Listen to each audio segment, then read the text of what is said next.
ये लगभग 5000 वर्ष पुरानी बात है। भगवान श्री कृष्ण को इस धरती से अप्रकट हुए कुछ ही वर्ष बीते थे। शौनक ऋषि की अगुवाई में महान ऋषि मुनि विशाल यज्ञों को करने के लिए नैमिषारण्य में एकत्रित हुए थे।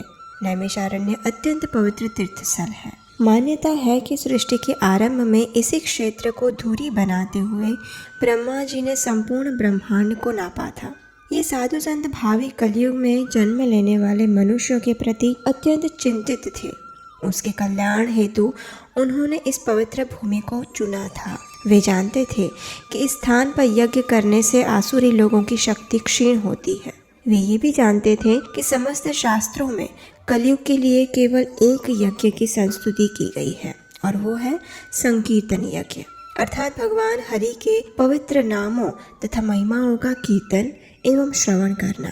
इसीलिए यहाँ एकत्र ऋषि मुनि 1000 वर्षों तक कृष्ण कथा सुनने के लिए कटिबद्ध थे। एक दिन अपने प्रातःकालीन कार्यों से निवृत्त होने और अग्निहोत्र यज्ञ करने के बाद सभी ऋषि मुनियों ने श्रील सूत गोस्वामी को सम्मान पूर्वक व्यास आसन पर विराजित किया और उनसे ये 6 प्रश्न पूछे। ऋषियों ने कहा, हे सूत गोस्वामी, एक आदर्श तथा आज्ञाकारी शिष्य होने के कारण आपने अपने गुरु वर्ग से संपूर्ण ज्ञान तथा उनकी कृपा प्राप्त की है।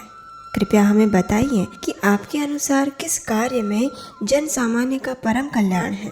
कलयुग में लोगों की आयु अत्यंत कम है, साथ ही वे झगड़ालू, आलसी, भ्रमित, दुर्भागी तथा सदैव उद्विग्न रहते हैं।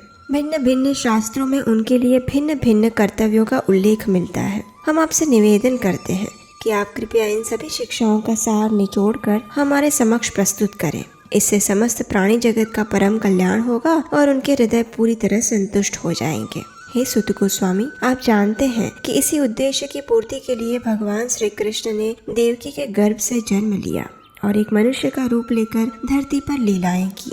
हम उनके विषय में सुनने के लिए अत्यंत आतुर हैं। कृपया उनके विभिन्न अवतारों तथा उन अवतारों में उनके द्वारा रची गई अद्भुत लीलाओं का वर्णन करें। केवल भगवान के नाम का उच्चारण करने से व्यक्ति जन्म मृत्यु के बंधन से मुक्त हो जाता है, चाहे वह नाम अनजाने में ही क्यों न लिया गया हो। इसलिए नारद मुनि जैसे महान भक्त सदैव भगवान के नामों तथा महिमाओं का गान करते रहते हैं।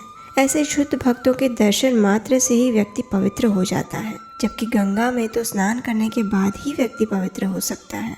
आप कृष्ण कथा कहते जाइए, हम कभी भी इससे नहीं थकेंगे, क्योंकि जिन मनुष्यों ने भगवान के साथ अपना दिव्य संबंध स्थापित कर लिया है वे प्रतिक्षण उनकी लीला श्रवण का आस्वादन लेते हैं। अभी भगवान श्री कृष्ण ने इस धरती से अपनी लीलाओं को समेट लिया है और वे अपने धाम लौट चुके हैं। उनकी अनुपस्थिति में हमें सच्चा धर्म कहाँ मिलेगा। हम पूर्ववर्ती आचार्यों द्वारा प्रदान की गई इन सभी शिक्षाओं को सुनने के लिए उत्सुक हैं, क्योंकि ऐसा श्रवण कीर्तन सदैव लाभकारी होता है।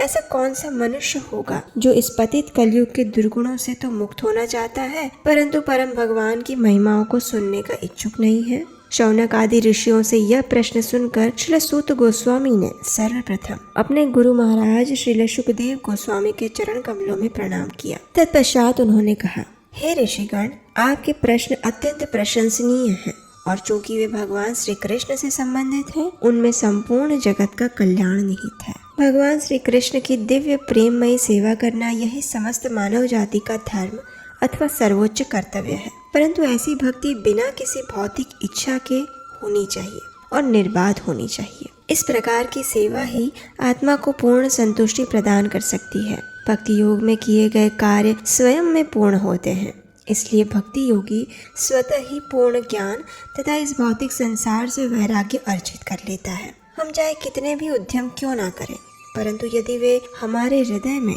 भगवान के संदेश को सुनने के प्रति सहज आकर्षण जागृत नहीं करते, तो वे सब व्यर्थ परिश्रम है। मूल्यवान मनुष्य जीवन आत्म साक्षात्कार के लिए है। हमें इसका उपयोग कभी भी भौतिक धन संपत्ति एकत्रित करने के लिए नहीं करना चाहिए, और इस जीवन में यदि हम कोई आर्थिक लाभ अर्जित भी करते हैं तो उसका प्रयोग भगवान की सेवार्थ होना चाहिए, न कि निजी इंद्रिय भोग तृप्ति हेतु। यद्यपि परम सत्य एक है, भिन्न भिन्न अध्यात्मवादी इसका अनुभव भिन्न भिन्न स्तरों पर करते हैं।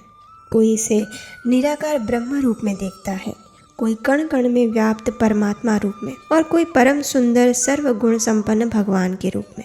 शास्त्रों में इन तीनों स्तरों का उल्लेख मिलता है। जीवन का सर्वोच्च लक्ष्य परम भगवान को प्रसन्न करना है और इसलिए किसी भी बुद्धिमान व्यक्ति को चाहिए कि वह एक अविचल मन से सतत उनके बारे में श्रवण करे, उनका गुणगान करे, उनका स्मरण करे और उनकी पूजा करे।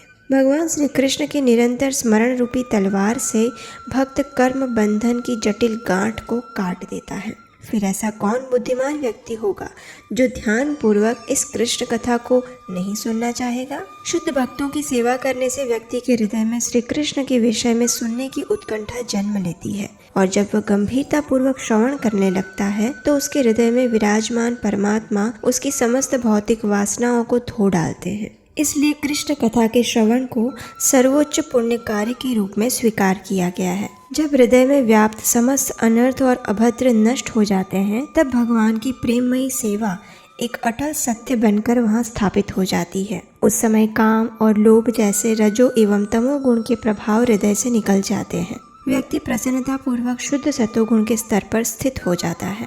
उस दिव्य स्थिति में भक्त के हृदय में भगवत विषयक ज्ञान प्रस्फुटित होता है और वह समस्त प्रकार के सांसारिक संसर्गों से मुक्त हो जाता है। उस समय भक्त अपनी आत्मा के सच्चे स्वरूप तथा भगवान के नित्य सेवक के रूप में अपनी शाश्वत स्थिति को स्पष्ट देख पाता है।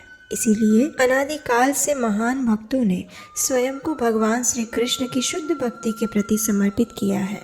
यद्यपि ऐसे एक भक्त अन्य सभी देवी देवताओं जैसे ब्रह्मा जी, शिव जी, दुर्गा देवी आदि का पूरा सम्मान करते हैं, परंतु वे ऐसे किसी भी देवी देवता की पूजा को स्वीकार नहीं करते जो भौतिक प्रकृति के 3 गुणों के भीतर हैं। मुक्ति के लिए गंभीर साधकों को केवल विष्णु तत्वों की उपासना करनी चाहिए। उन्हें ज्ञात होना चाहिए कि केवल भगवान विष्णु ही समस्त ज्ञान, यज्ञों, योग और तपस्या के चरम लक्ष्य हैं। भगवान के राम, नृसिंह, वराह, मत्स्य, कूर्म जैसे नाना अवतार हैं, परंतु ये सब भगवान श्री कृष्ण के अंश तथा उनके अंश के अंश हैं। दूसरे शब्दों में एकमात्र भगवान श्री कृष्ण ही पूर्ण पुरुषोत्तम भगवान कहलाने के योग्य है।